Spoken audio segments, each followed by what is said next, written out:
Better. Okay. Let's see. Guess who's back? Guess who's back?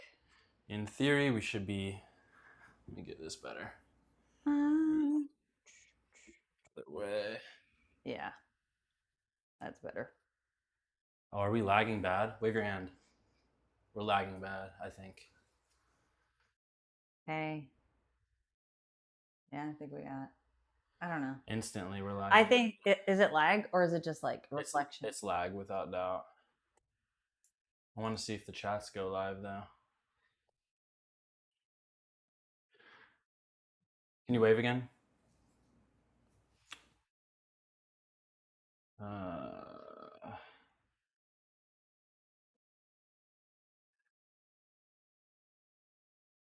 We're live. Can you wave again? We stopped lagging. That's good. Okay, good. I have no idea if we're live. We're supposed to be live. Doesn't it usually say like live? Yeah, I don't know if it pulled up the corner.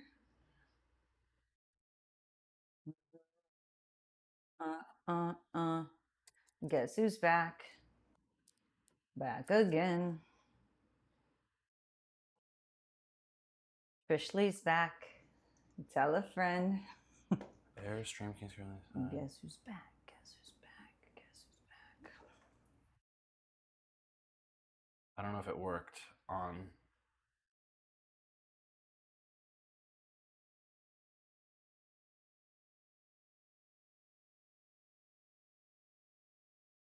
This preparing stream.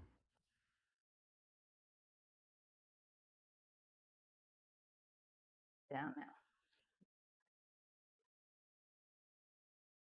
I might just have to like go live, not on the one that was. I've had to do that before where I just go live, not on the one that was advertised. Yeah, I don't know. I gotta just check around.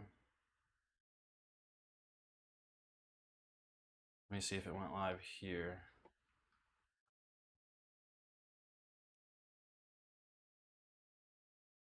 It should have definitely gone live here.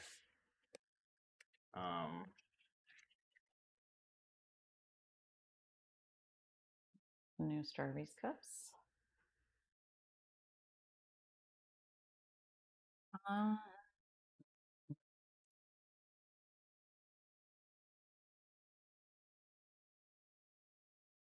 Yeah, we're live on Supernormal for sure. Can you wave again? Okay, we're not lagging. No lag. For now. And we are,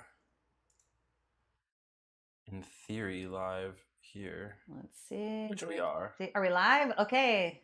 Yes. Oh, the chats are, they need refreshing. I think. Our chats are dead here. So if you're staring at me drink my Starbucks, I apologize. Let me reset it up. We are, do we have people coming in? Yeah, we do. Okay, awesome.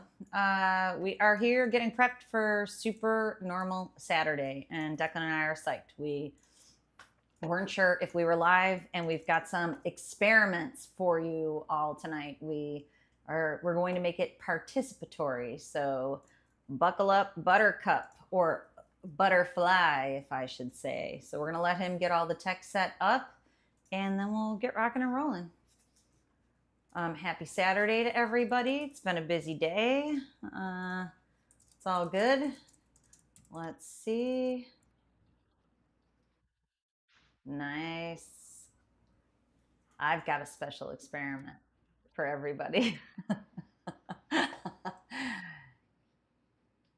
We're going to do an experiment to see just how dependent you are on your phone. That's what we're going to do. And it's easy peasy. It requires no glass or beakers or what are those things that that make the fire? The Bunsen burner. No Bunsen burners. So don't you worry. Declan's typing to me that he thinks my experiment's a terrible idea, but we're going for it. We'll do it in a modified version. I'm going to need the chat 20 times larger than it I'm currently working is. on it. I am working on it. Okay, so while Declan's still getting set up, I will prime us on what we're thinking about today. Is that today is Supernormal Saturday. So what I want to do is make a really good point between supernormal stimuli that your brain gets sucked into, primarily in the screen is what we're talking about here, and we are going to compare and contrast that to being supernormal, which to me is being fully human, not superhuman. When I was younger, people would say, "You're Wonder Woman." And I actually prided myself on being, wired and tired, but no longer. So we are going to, compare and contrast that with some experiments. There's We should be good. Man, the myth, the legend, Declan, Declan Leigh. A little bit of tech maintenance here, making sure we're good for the stream today.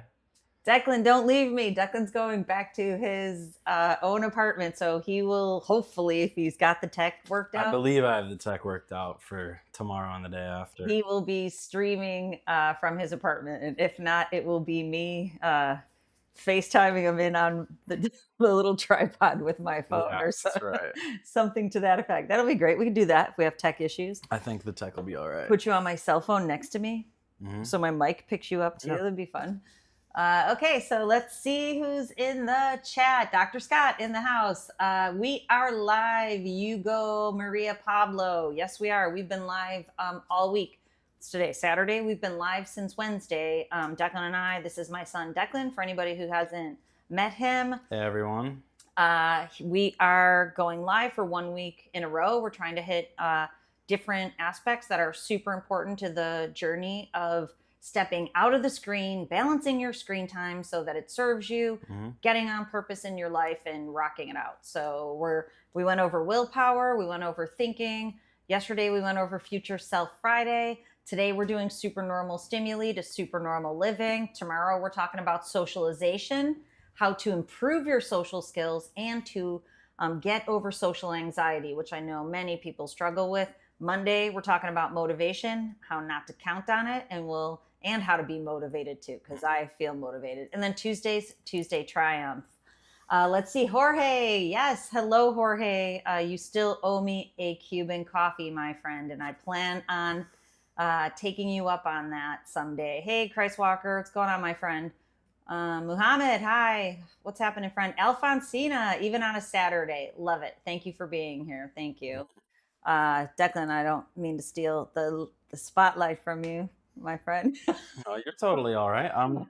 I'm settling in per usual, making sure all the tech is good. We can see Dr. Trish. We can see me. Yeah, Declan said right before we came on live that he's like, "What time is it?" I'm like, "It's 4:55. We've got a ton of time." Yeah, it feels like 5 minutes has become way more time than normal because I never have 5 minutes now. I know, it's interesting. I said he's becoming, for sure. We were coffee clutching this morning like we do, and I said, "You are becoming me." Yeah, I'm so used to having my routine where I wake up and I have my whole hygiene routine set, and then I do my whole breakfast routine, and now I'm just running all over the place, getting stuff done, making sure I'm ready for the live, making sure I have good slideshows, making sure I'm ready to interact with everyone. So it's pretty interesting. Yeah, we've created a monster, haven't we, Declan? Yeah. A bread goblin. What's going on, my friend? Yeah, thanks for the donation. Asking if OCD or autism has roles in addictions. What do you think? Yeah, absolutely. The two brain patterns are very different. OCD versus autistic spectrum disorders. OCD, I can tell you outright, is the wired and tired strained brain pattern that I'm talking about on this channel all the time. So absolutely. Spectrum disorders is more of a brain pattern that has to do with communication between areas. But of course, if communication isn't working as well between brain areas, then that is a form of dysregulation that can also put you at risk for wanting to soothe and stimulate your brain. So the answer is yes. And in my work, what I help people do is to optimize their brain performance pattern. And in doing so, then you can step away from the screen, you can step away from hyper stimulating content, whatever it be. We know tonight we're talking about supernormal stimuli. at the top of the supernormal stimuli continuum is explicit matter, all the way down to your emails that basically are begging you to work some more, which you wouldn't think of them as stimulating, but they can be. So absolutely. OCD, if I can wax poetic just for a second about it, because I know so many people that I work with struggle with OCD. The wired and tired brain pattern is too slow and too fast. So if you think about it logically, or if you know some background from me on this channel, when your brain is using too much slow speed, you can have very creative thoughts. Then when it's using too much fast speed, it grabs those thoughts and it won't let go of them. That's the obsessiveness of it. And then it leads you to a compulsion of behavior to soothe that pattern. So indeed, for sure, for sure. I'm just checking Okay, if Seamus is going to be able to mod the chat today. He says he'll be on in just a minute now. let's see.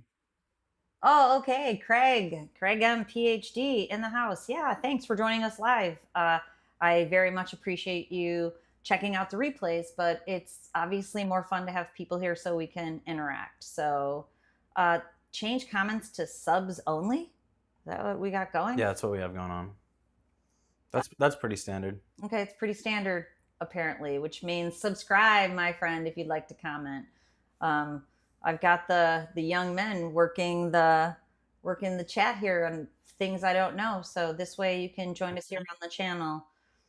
Ooh, do our food habits affect our behavior? I was going to say, that's Declan's wheelhouse. Yeah, there's a couple different questions. First, a bread goblin asked if medication is the good first step or if we should do something else. Okay, so a bread goblin, thank you again for the donation. All the donations here are being contributed to our nonprofit, the Supernormal Project, which we are launching next week. So I really appreciate the donations. Thank you. And we made some headway today, website-wise, so that will be up within the week, supernormalproject.org. Yeah. And we'll make sure to post that on both of the YouTube channels, so you all will get reminded of that. Don't you worry. Awesome. Well, I think, first of all, I'm not a huge proponent of medication long-term. And of course, this is educational. I can't tell you anything that your doctor should be telling you. So just to put the disclaimer out there, but medication, you know, in my world, it plays a very important role in an acute situation, right? Like if you're having a crisis or if you're really sick and the medication is going to move you forward, then of course it plays that role. So it can play that role for people who, especially if you have extreme OCD, like, you know, you got to do what you got to do in the short run. In the long run, medication does not regulate a dysregulated brain. That's right. So in the long run, you want to take an action step that's actually going to get to the underlying cause or to the root. Now, I use an analogy is that, you know, if you have a cut and you're bleeding and you've got a gash that is so big, you put a bandage on it, right? And you might take a painkiller, but then you need stitches. And I consider my work using neurofeedback and neuroregulation to be the stitches that can help close that wound, seal it up, and let it heal by itself. Our bodies are self-healing. Our brains are self-healing through neuroplasticity. Most people lose sight of that. That's a really great way to put it. Let's address a few other comments in the chat. We had, there was one that we just talked about that we skipped over. It was, food, fun money. Yeah, it was the food one. Food habits absolutely affect your behavior. I've studied this myself specifically because I was really interested in fitness. But the general way to put it is that your body, in an ideal scenario, will get a correct balance of food. It'll get fats, it'll get carbs, and it'll get proteins. And if you give it a great balance, you'll be energetic and your body will be acting healthy. But if you eat too much, or if you eat too little, or if you eat really unhealthy foods, your body goes, dang, I'm missing this, I'm missing that. You might not have enough carbs or not have enough protein or have too much. So then your brain has to deal with that. It has to get rid of it, or it has to wonder, what do I do when I don't have enough? And that just puts a weight on your system, basically. So the way I think about it is if I'm eating great, I'm at 100%. If I'm eating not so great, I might be thinking 80% as well as normal, 70%. And if I'm eating really bad, I might be thinking 20% as good as normal. Or you I might won't be able to focus at all. Yeah, you might get angry. or a lot of people call it hangry.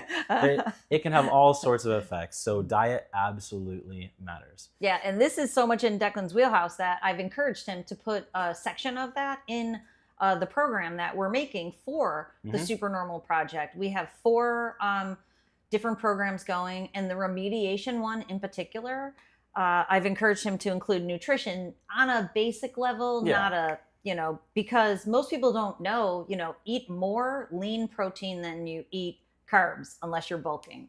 Make sure you eat the rainbow is the way that I talk about it. They call the American diet, a standard American diet, SAD, because it's all white and gray. So for today, your brain hack strategy is look at the food that you've eaten across the day. Did you eat more protein than carbs? Was all the food you ate gray? And I wanted to DoorDash here on the live, but we never did that. Yeah. I mean, the gist is that eating healthy helps a lot. You don't have to eat perfect, but eating healthy compared to eating unhealthy really does affect how well you feel as a human. That's the baseline. Yeah, and a bread goblin, yes. Costco pizza and a hot dog combo is not going to feed your system. Although we mentioned the $1.50 hot dogs, their existence is a beacon of hope in today's day and age. Yeah, and Bread Goblin, thanks for the donation. We absolutely appreciate that. And that does go directly to the Supernormal Project nonprofit. So that is going to help people who either want to avoid becoming addicted to screens or have a screen addiction and want to work on that to move forward and be in purpose on their life to get where they want to be. Yeah, and the cool thing about the nonprofit is that we're making the programs paid, but the paidness is a donation, if that's even a word. But nobody will be turned away because they can't pay for a program. So the donations really help us to be able to offer the programs for people in need who can't afford, rock solid programs that are going to move them forward. So someone who's able and willing to pay can donate to get access to the program, and that donation then pays for someone who needs the help to also get the program. So it's kind of a double win whenever you donate to the nonprofit. So it's really great stuff. Yeah, for sure. Christ Walker, eating too much is the lesser evil. Everything in moderation is the way I see People with different bodies, by the way, like Fun Money said, absolutely respond to different foods. Apart from allergies and such, people have different body shapes and perspectives and all of that, and people are used to eating different things. Someone who eats pizza a lot will be, we're lagging. Someone who eats pizza a lot will be much more acclimated to eating pizza. It won't hurt them as much. But that doesn't mean that they shouldn't eat healthy, you know what I mean? Someone who eats healthy a lot and then eats a big slice of pizza, it might really mess their system up. Yeah, and we have, I don't know. Are we lagging? We're lagging for sure. Let us know if we're lagging. We don't even need that feedback because Declan's pretty confident. 100% for sure, yeah. I don't know why, though. Ooh, we got a big wasp in here, too. Hopefully a wasp isn't a lot of dive bombing me anytime soon. I'm wondering what's making it lag. It's lagging bad. Yeah, and we have a comment. I can't see who it's from about. See right there. No, on the other one that says. The top left is the one in the middle here. It's the same. The bottom left is Supernormal. Maybe I just can't see. It's right above Christ Walker's. Yes. Here. Yeah. Okay. Fun Money. Yeah. Good thought is that people's bodies are different, but we know there is a healthy diet. But yeah, of course, different foods. Taking all of that into account. Oh, the wasp is gonna come. Wasp is getting awfully close to us right now. We're gonna have to kill him with my. We'll have to free him. Is the we better do choice. We do prefer to free things instead of killing them. Wasp patrol right now, bro. I cannot get stung by this wasp. How do we get a wasp? Because I do not deal with. I can handle a wasp unless he's directly next to me. Are you gonna free him, Duck? I'm gonna try. Nice. He's a little too, I will tell you, bugs don't bother me. Mice, we've got a mouse story from our past that I do not do well with rodents. Nice. I'm right into here, little bro. Nice. I like how you're capturing him. Right into there. Nice. If he'll go in, that is. But he's going. He's actually being quite cooperative. He's trying to fly off. Hopefully you don't get stung on. We're still laggy too, I see us. Yeah, I see it. Nice. He's trapped. Okay, beautiful. I'm gonna go free this wasp outside. We're really laggy. We're streaming to 2 platforms. I wonder if turning the side camera off completely will help. Do it. Let me just. Yes, we are neutralizing them.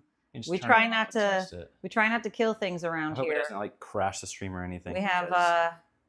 It was recording. Are we still laggy? I don't know. Let me stop the recording and restart it. We have a unity perspective here at Casa de Lee.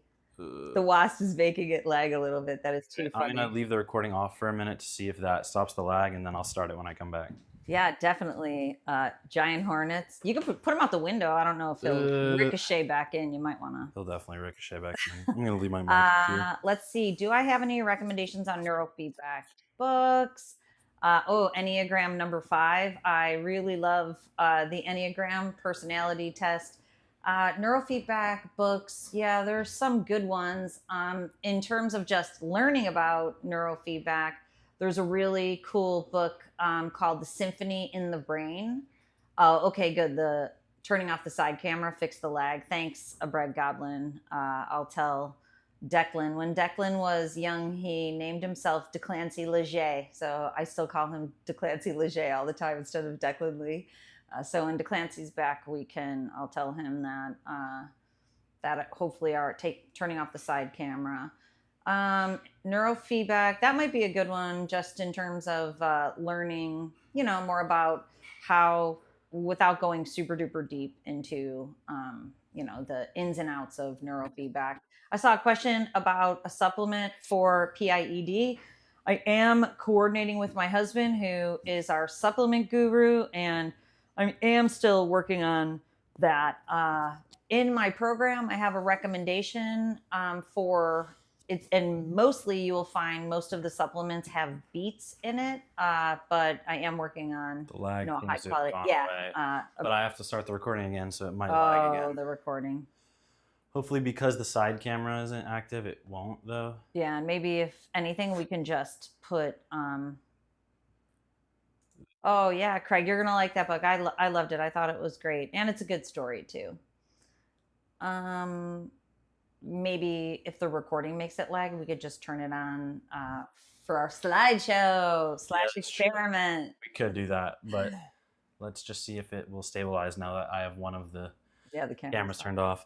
Although it just being black is unfortunate. No signal on the side camera because it's off. Yeah. Well, hopefully it helps with the lag. Stability. That's what matters most. So.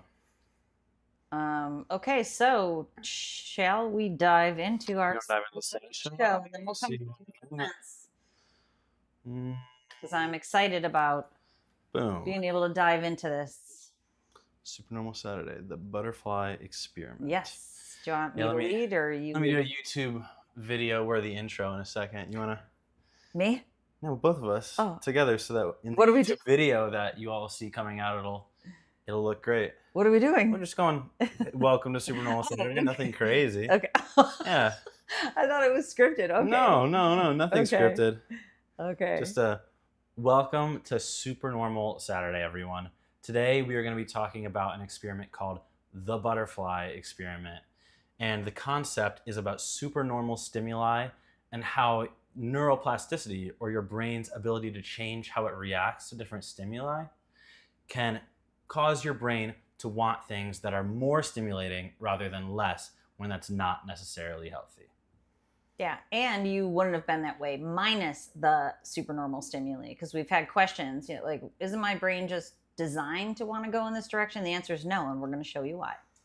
So to jump right into it, there's an experiment by Nicolas Tinbergen, and it is called the butterfly experiment. What happens in it is he realized that butterflies would go to the most colorful, large, and vibrant butterflies when they were going to mate. Yeah, so the male. Let's get clear. The males would go to the colorful ones, right? So what he did. May I expand just for one more second? Sure, but this also applies across both genders. There's multiple. It does apply. It does apply across. But what I wanted to say is that the male butterflies went to cardboard fake butterflies that were painted brighter than the healthy female butterflies, which arguably are gorgeous in the first place. And we're going to show you some examples of that. So that is an important distinction. Yeah, the exact opposite also happened in the experiment that the same author did with fish, where it was females going to the male, and the male fish with a more red bottom, also made of cardboard, all of the females would flock to it because it was more colorful. Yep. So the concept behind these experiments that Nicholas did is that he noticed that different creatures, different animals, reacted to certain stimuli, like a really bright butterfly or a fish where the bottom of it is red coloration. And what he did is he took them and made them extreme, made it a super red bottom of the fish or a super bright butterfly, and was wondering if the creatures would react to these in extremes, if they would show a larger reaction based on an increased stimulus, a natural stimulus but blown out of proportion. And what he found is that the answer was a resounding yes. Butterflies went to the brighter fake butterfly with complete preference over the normally beautiful colored butterfly. Nice. I didn't know you were going so deep, so that's perfect. Yeah. Yeah, I appreciate that. That's the point I want to make. Yeah. So the gist is that there's these natural healthy things in our lives, like, take for example, talking with your friends. We can actually go to the next slide for this. So why does the brain choose fake over real? This is a normal butterfly on the left and one that looked very similar to the experiment on the right that's super bright. And kind of as we just explained, when you take something that you naturally are interested in or is a natural instinct or phenomenon and make it extreme, your brain still recognizes that stimulus, except it recognizes it at a way higher level. So you react the way you would more extremely. Yep. Yeah, I love that. And these butterflies, the normal or healthier real butterfly on the left is beautiful. The blue one with the brown. With the pink and the yellow, not only were the colors brighter, but the wing patterns were artificial also. So making them fake and just at a little bit higher level of stimulation in a variety of ways. And then obviously the crossover is that the same thing is happening in social media, Which it's is what our next slide is real. about, so Okay, we'll get good. in there, Okay.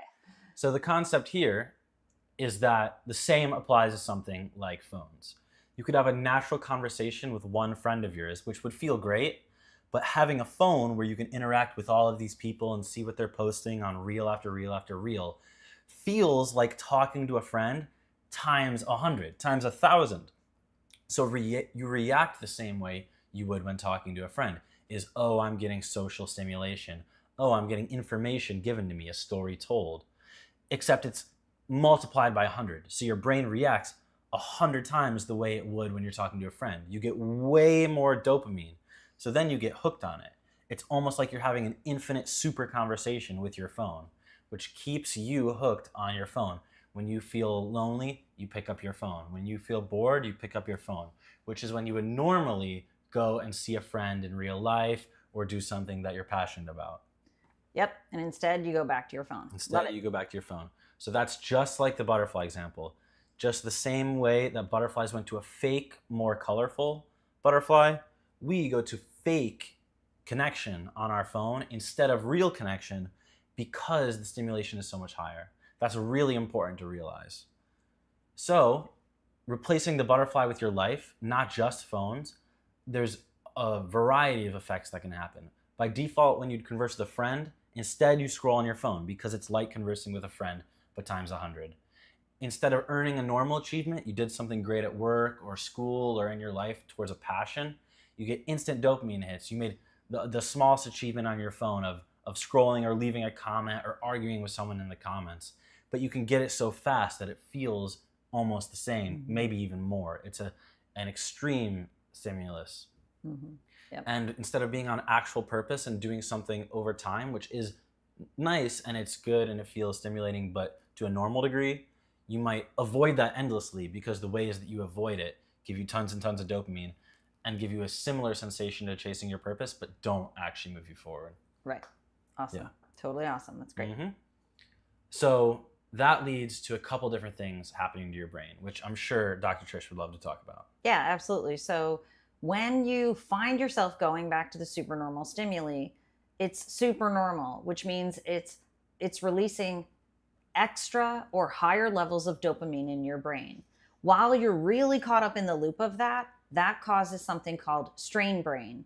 Strain brain is that wired and tired pattern I was talking about before that is associated with OCD. You feel wired, you feel tired, you feel stressed, you feel fatigued all at the same time. Now, if you stay in this pattern for too long, whether that be in one, phone session or over time chronically, your brain will tip into drain brain. Drain brain is a product of dopamine desensitization, which means now you feel numb.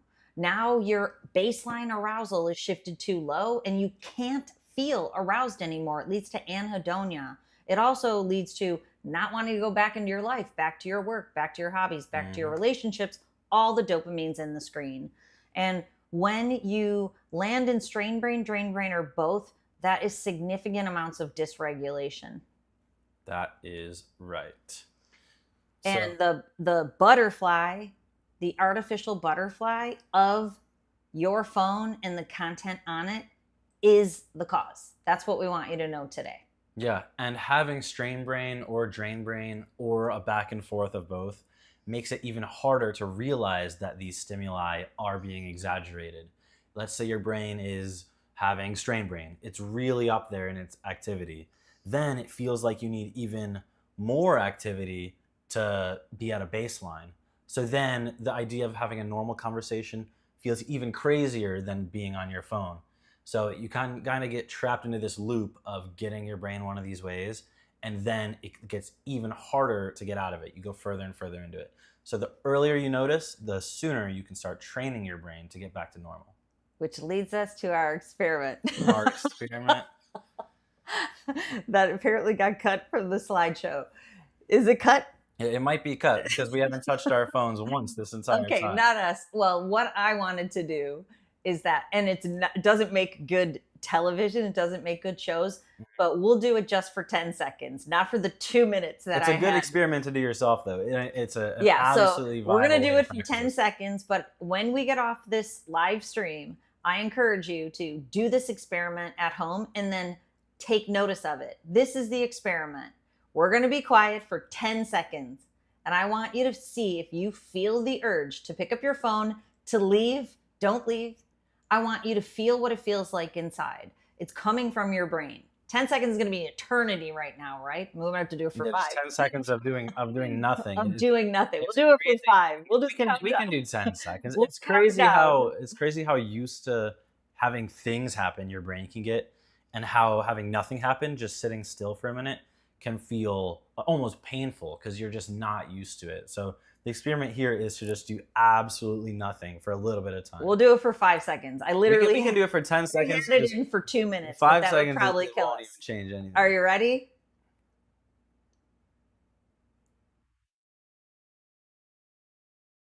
Did everybody leave? Hopefully not. Hopefully not. So when we get done, do it for 2 minutes and just have your phone in front of you, and you'll find the strategies that you're using, just like in the marshmallow experiment that we talked about on Wednesday. Some of the kids were twiddling their thumbs. They started singing. See how you feel not being able to pick up your phone or to go to any content for 2 minutes. If you feel the struggle is real. It goes back to dysregulation in your brain. Mm-hmm.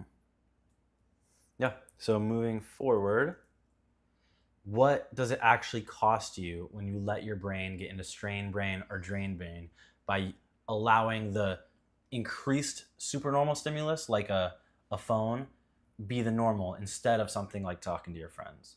4 things that it can cost you is that you can't focus, which would mean you're sitting there, you're trying to do some homework, or you're trying to work on your job, and you have to pick up your phone once every 2 minutes. If you don't, you're worried you missed a notification or something like that. Staying on focus becomes impossible. Another is low motivation. You're on your phone for a minute, you're on Instagram or you're on YouTube Shorts, and you have to make a presentation like I did today for this live stream or for work, and you want to go do it. You know that it's what you're supposed to be doing right now, and you open Google, you open to get started, and then you go, wait, did someone text me? You get on your phone. And you never make that slideshow. You make it at the very last second because you're not motivated to make it. You'd rather be on your phone than doing other things. Another is disconnection. If you're making your connections virtually and you replace talking with friends or family with talking to people online, then you don't talk to those friends and those family. So you end up being disconnected from the people who matter most to you because you replaced it with people who don't, or people who do, but a very vague connection through the phone. Do you want to talk about loss of identity maybe? Yeah, and I actually wanted to just add in too about the supernormal stimuli, butterflies, right? Super bright butterflies instead of normal butterflies. That gives you scattered brain too. So when it goes back to focus, motivation, and connection, like if you're taking in so much passive content, you can't have an original idea, right? Mm-hmm. So that leads into loss of identity. Your identity is formed by the original ideas that you have inside. But if you are constantly passively consuming other content, especially those painted butterflies, the idea of sitting around trying to come up with your own original ideas from the inside out, it's lost. The ability is lost. And that was my point at the beginning of the live stream is that you have to give your brain quiet time, because this is all overstimulation. And then you become accustomed to overstimulation and you start using the word I'm bored when there's not massive amount of overstimulation. If you feel bored, you can never be quiet enough to come up with your magnum opus, right? Is that the right? Yeah, that's the right term. Right? Your You know, like production. your ultimate production in your heart, it's never quiet enough. You're thinking about the things that other people put out or what you consumed. That's where the identity fracture and fragmentation comes into play. And it's very real, very real. Mm-hmm. So I wanted to quickly talk about my generation specifically, Gen Z. I know a lot of this also applies to every other generation, but specifically my generation is having a announced loneliness epidemic. And the reason for that is because connection has become so virtual. In the photos I'm showing here and in other aspects of life, when you're at work, when you're in the gym, or when you're in class, your phone's always next to you. And you always feel a reason to go onto your phone. You're checking a text. There might even be an emergency. So then your phone becomes something that you have to have around you. But because you have it around you, the bad parts of it, like social media or fake connections, become the default for what you fill the time with. So you're doing a little work and you take a sip of water and you see your phone and now you're on your phone. It becomes such a deeply rooted habit. And especially in my generation, I think the habit is rooted most deeply. Yeah, absolutely. And, you know, it does cross generations now, but it's also your generation. It's because you grew up with phones, we right? grew up on it. Digital natives. Declan once told me never to use the term digital native. It's not a bad term. Again. It's just ever again. Yeah. But that's what it is, you know, the younger generation has grown up with their phones in their pockets, and that is different from people who aren't accustomed. But, you know, I choose not to have any notifications except for texts from my family. I don't get email notifications. I don't get any notifications from any social media. You know, I've had to tell important people, like, you know, to make sure that they call me, because I'm never going to see an email notification if they need something in a timely fashion. That's a strategy that you can use to reclaim your brain, right? If you have your phone, have it face down. And so that way you're not feeling the pull to it, to those butterflies. That's right. So this right here, I know it looks like a lot of information, but it's generally showing the two different ways your brain can end up being. The right one is a superstimulus loop.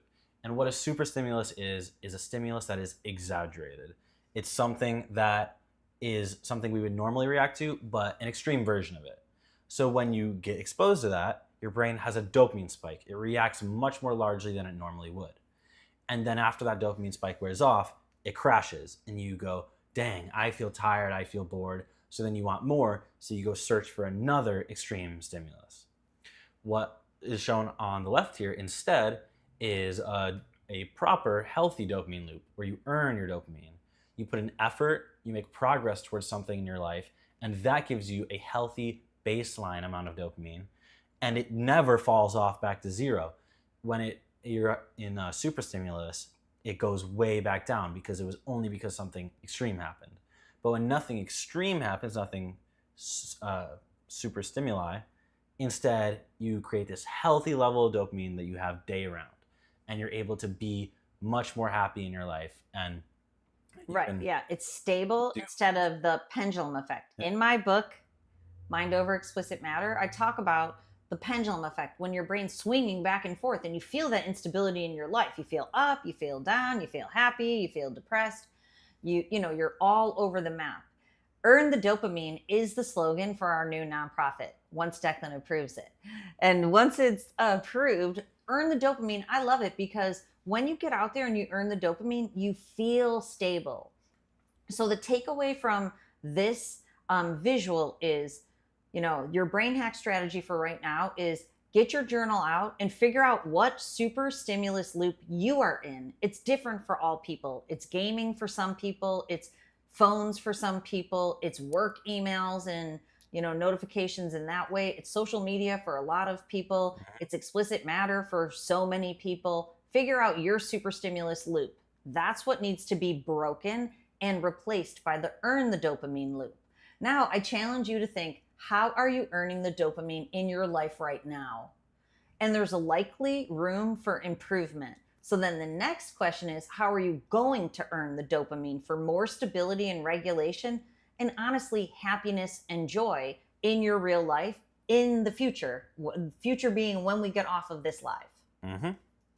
So the goal isn't superhuman, it's fully human. So cute. Here's a picture of my brother Seamus and I.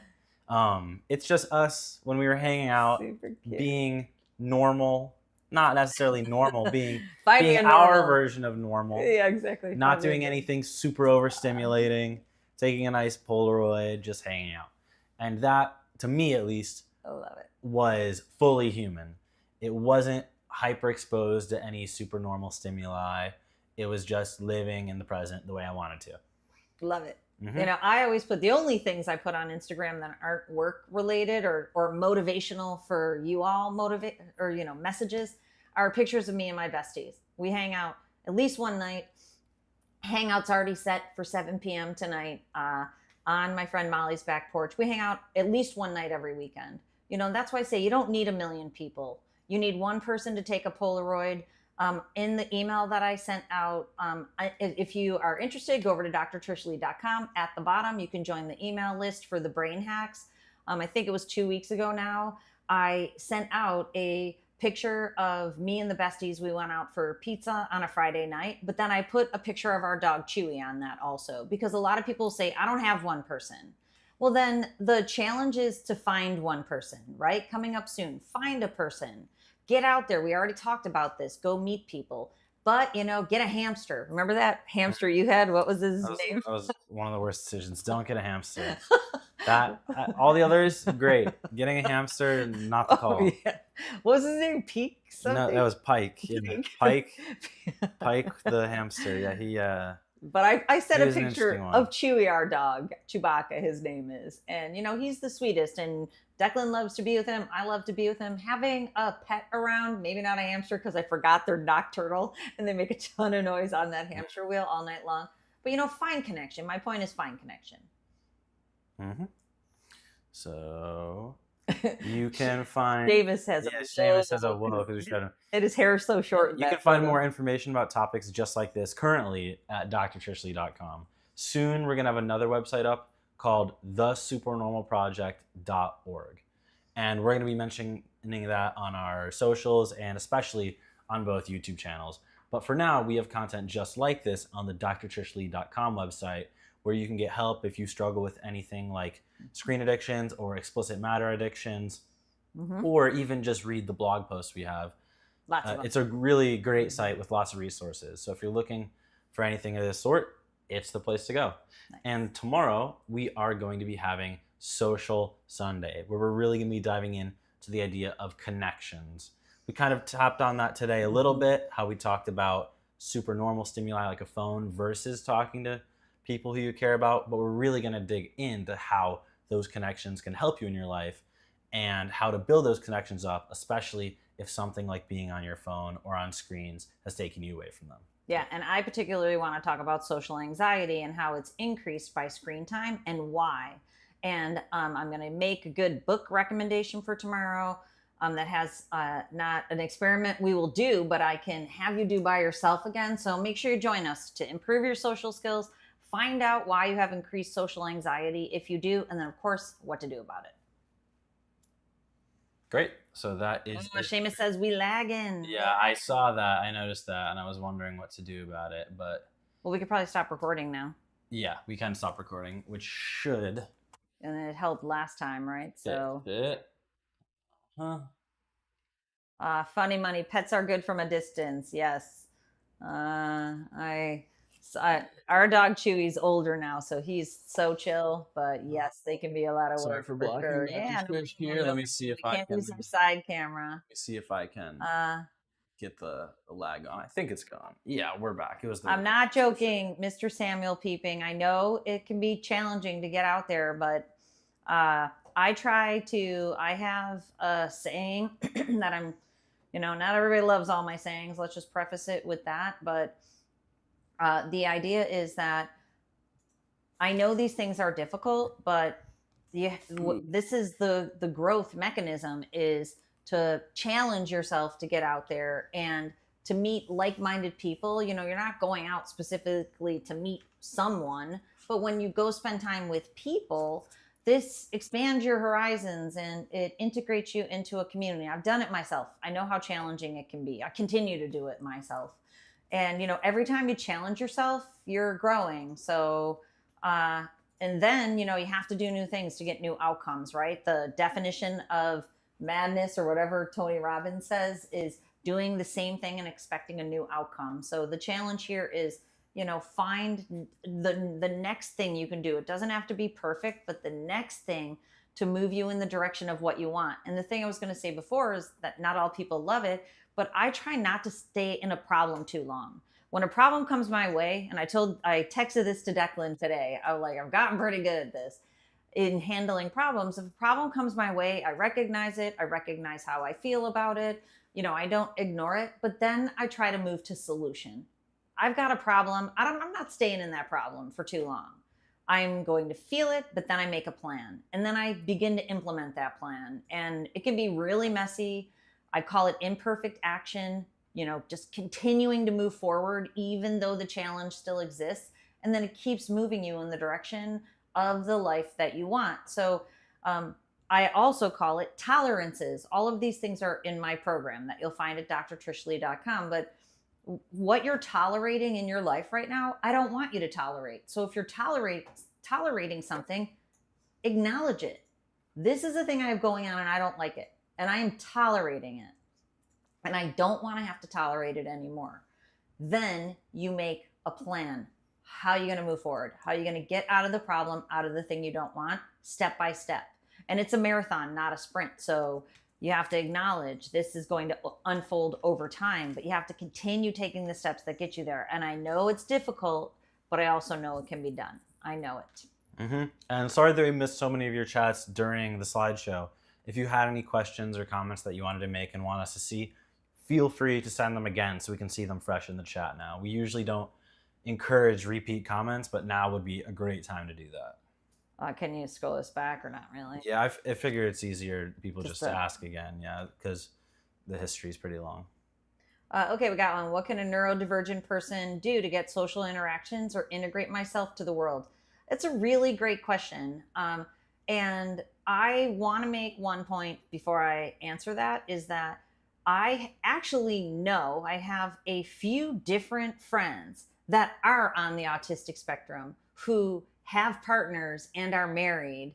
And, I live from the notion that there is someone out there for everybody if you are willing to go out there and connect. Mm-hmm. And I know it can be challenging, but the number one thing you can do, and we're all neurodivergent, right? I said it 2 days ago, find me a normal person. And that's on a continuum or a spectrum. But the number one thing you can do is go into the world to something that's meaningful for you, because that's where you're going to meet people that are like you, right? So you have to find that thing that you love. And when you stay true to yourself, no matter how divergent you are, that's when you will attract a like-minded person to you.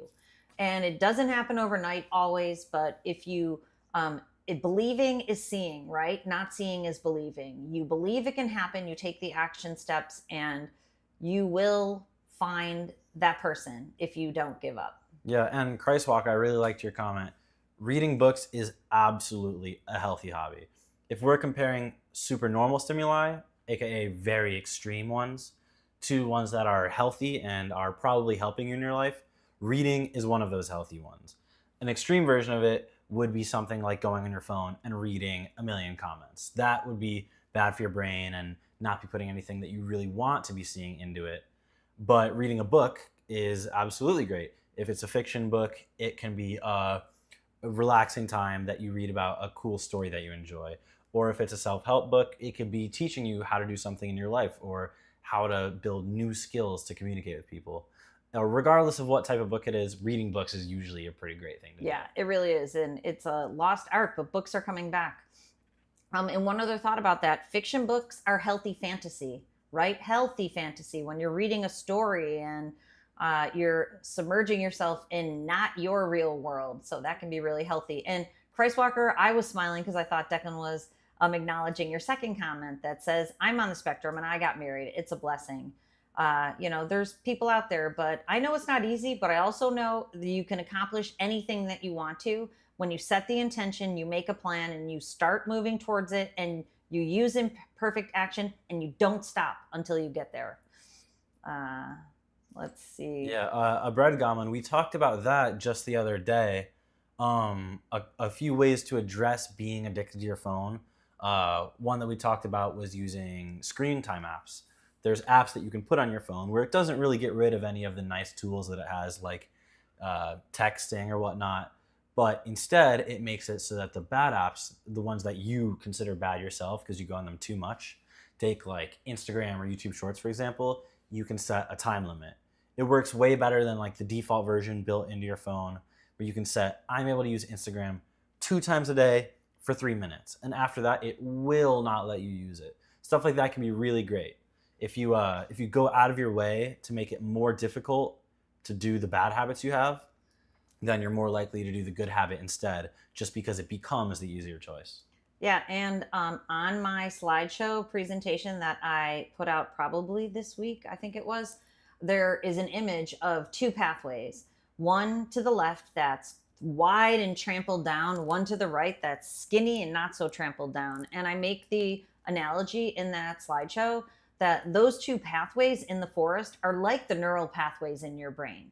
They literally are, right? So the idea is that if you've been taking one pathway, it's much easier to go down because it's cleared, because you've been doing it so often. You naturally just go down it, like you just habitually, right? Habits, reinforcement. And that other pathway you haven't gone down in a long time. And it might take more effort to pivot down that pathway at the beginning.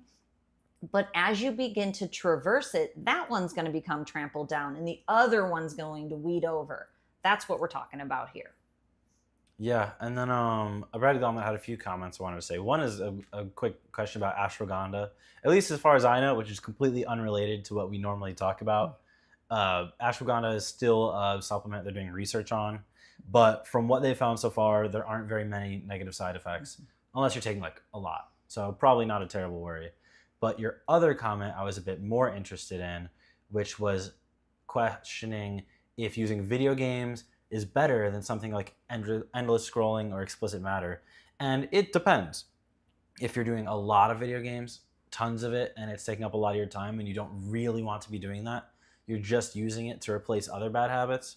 Replacing bad habits with bad habits isn't the best choice you can make. It might be better, but if you just really like playing video games and you play a healthy amount, then that's a great decision. I play video games all the time. I love it.